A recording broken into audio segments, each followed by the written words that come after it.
आगामी सिंहस्थ कुंभमेळ्याच्या पार्श्वभूमीवरती नाशिकमध्ये तपोवनातील तब्बल 1700 झाडं तोडण्याचा प्रस्ताव महापालिकेने तयार केला आहे। पण नाशिकच्या पर्यावरणप्रेमींनी झाडं तोडण्यास कडाडून विरोध केला आहे।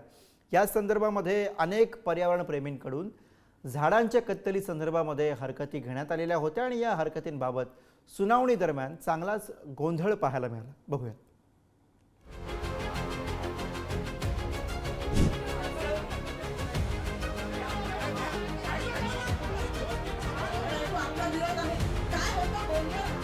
नाशिकमध्ये कुंभमेळ्यासाठी तोडण्यात येणाऱ्या झाडांवर वाद पेटलाय। नाशिकच्या तपोवनात साधुग्राम उभारलं जाणार आहे, पण त्यासाठी जवळपास 1800 झाडांची कत्तल करण्याचा निर्णय घेण्यात आलाय।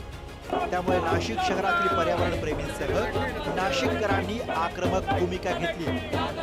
त्याच पार्श्वभूमीवर अनेक पर्यावरणप्रेमींकडून झाडांच्या कत्तलींसंदर्भात हरकती घेण्यात आल्या होत्या। याच हरकतींवर पार पडलेल्या सुनावणीवेळी उच्चपदस्थ अधिकारी लोकप्रतिनिधी नसल्यामुळे पर्यावरणप्रेमींनी गोंधळ घातला।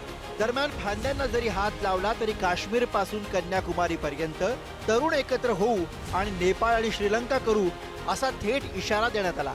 आम्ही रस्त्यावर उतरू एकही झाडाची फांदी कापून दिली जाणार नाही। आम्ही नेपाळ करायला तयार आहे, नाही तर श्रीलंका व्हायला करायला तयार आहे। सगळे तरुणाई भाग अक्षरशः काश्मीर टू कन्याकुमारी एकत्र उतरू, पण एक फांदीला सुद्धा हात लावू देणार नाही। नाशिकचं तुम्ही जळगाव करू नका, ही आमची नाशिककरांची आग्रही मागणी आहे।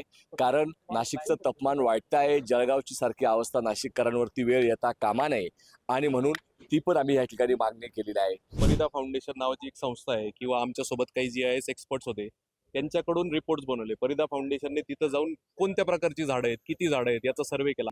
त्यानंतर आम्ही GIS मॅपिंग केलं की पालिका म्हणजे आमच्याकडे जागाच नाहीये। आम्ही त्यांना मॅप करून दाखवलं गेलं, फक्त उद्यान विभागाच्या आम्ही जागा दाखवल्या तर आमच्याकडे काही हेक्टर जागा निघाली, त्याच्यात लाखो झाडं लागू शकतात। या सुनावणीवेळी पर्यावरणप्रेमींमध्ये आपापसातच गोंधळ झाल्याचं पाहायला मिळालं।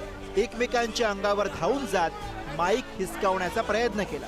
यानंतर काही जागरूक आणि सुजाण पर्यावरणप्रेमींनी वृक्षतोडी संदर्भात मुद्देसूद बाजू मांडली। ज्या वृक्षांची कत्तल केली जाणार आहे ती कोणती वृक्ष आहेत, कोणत्या प्रकारची आहेत, कुठल्या प्रजातींची झाडे आहेत या संदर्भातली माहिती घेतली आणि त्या झाडांची कत्तल करू नये अशा पद्धतीची भूमिका मांडली। सुनावणीची नोटीसच जर विभागीय अधिकाऱ्यांनी दिलेली आहे तर त्याचे अधिकार त्यांच्याकडे राखून ठेवण्यात आलेले आहेत आणि त्यांच्या समक्षच सुनावणी घेण्यात यावी। माननीय आयुक्तांनी मला सांगितलं होतं की आपणही त्या ठिकाणी रिप्रेझेंट करा महानगरपालिकेच्या वतीने आणि जेही काही शंका असतील लोकांचे ते दूर करण्याचा प्रयत्न करा। अधिकारी वर्गाला सांगितले जसे ताडोबा पेंची व्याघ्र प्रकल्प आहे तशा प्रकारचे बिबट्यांसाठी सुद्धा प्रकल्प उभारा आणि तशा प्रकारचे त्यांना तिथे अधिवास सुकर होईल अशी यंत्रणा तयार करा। कुंभमेळ्यासाठी 1800 झाडांची कत्तल होणार असल्यानं वृक्षप्रेमींसह नाशिककरांमध्ये संताप आहे। या वृक्षतोडीला विरोध करत नाशिककरांनी आंदोलनाचं हत्यार उपसलंय। त्याचबरोबर आता स्वाक्षरी मोहीम सुद्धा राबवली जाते। कुंभमेळा मंत्र्यांनी त्या ठिकाणी येऊन जी घोषणा केली की आम्ही तोडणारच, मला असं वाटतं की हा कायद्याचा अपमान आहे, संविधानाचं राज्य या देशामध्ये आहे। सुनावणीच्या आधी तुम्हाला कोणी अधिकार दिलाय की आम्ही झाडं तोडणार म्हणणं?